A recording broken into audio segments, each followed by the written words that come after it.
Okay. What is the question? Which of the following best describes the properties of the causal virus for this patient's condition? Okay. These are the properties of the virus. What is the question? A 51-year-old woman comes to physician for 3-week history of fatigue, weight loss, and painless swelling in the neck and armpit. Okay, fatigue, weight loss, painless swelling in the neck and armpit, that is lymphadenopathy. So she returned from a trip to visit her family in southern Japan 1 month ago. She went to Japan.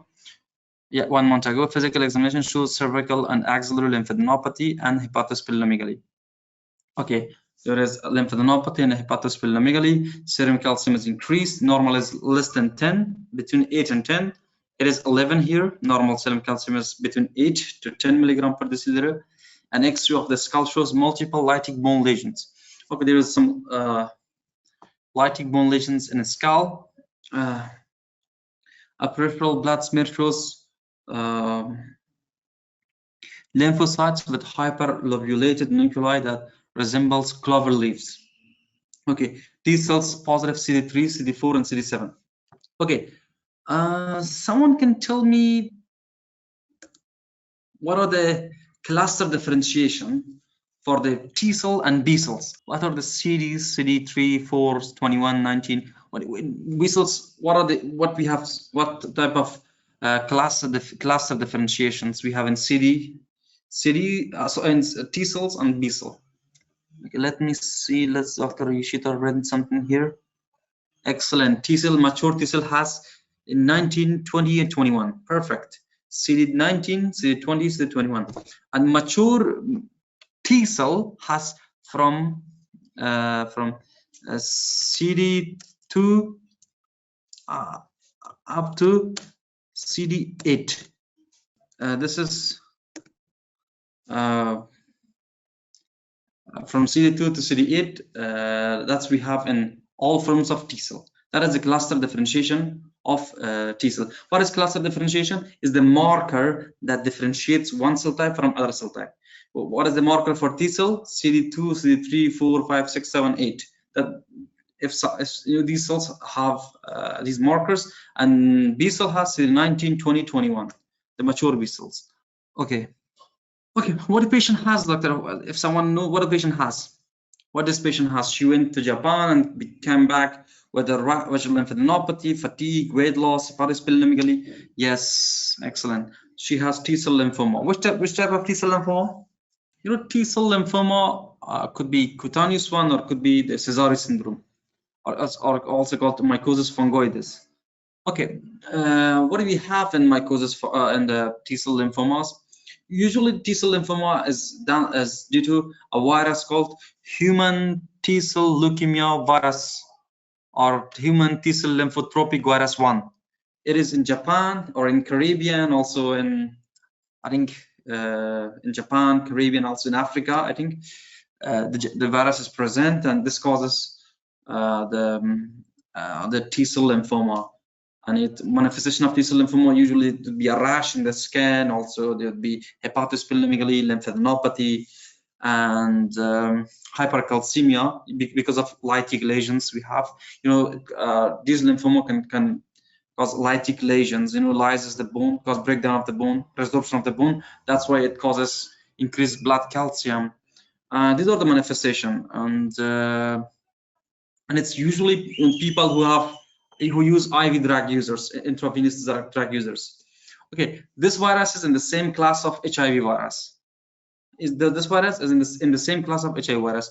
Okay, which option is the correct option? Which option kind of demonstrate the correct option here?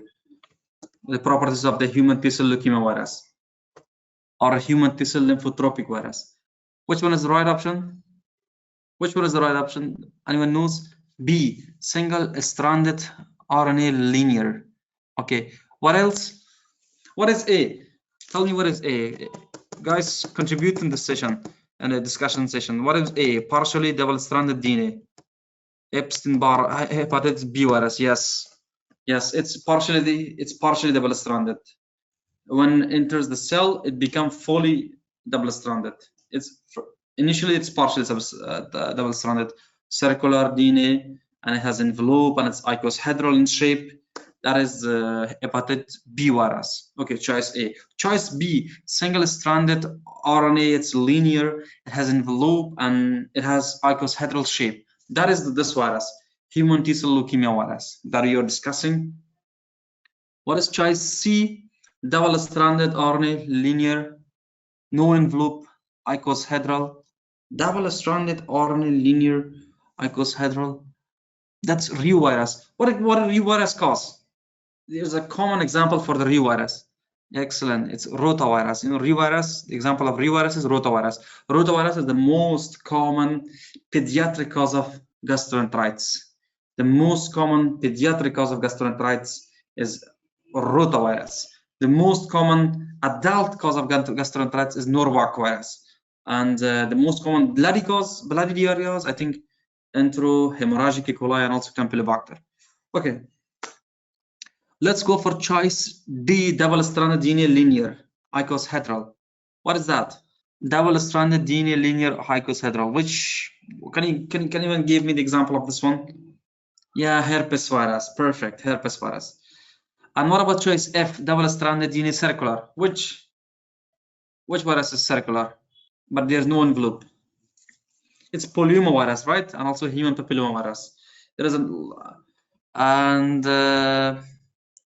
single-stranded RNA linear with complex capsid shape, that is HIV. You know, sometimes instead of complex in the first aid book, it's written the shape of HIV virus is conical. It's kind of conical, has its shape, and also it's in here it's written complex.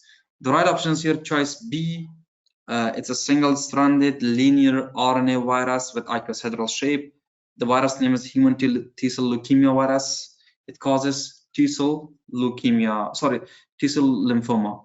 And if this T-cell lymphoma converted to leukemia, it's called Sézary syndrome.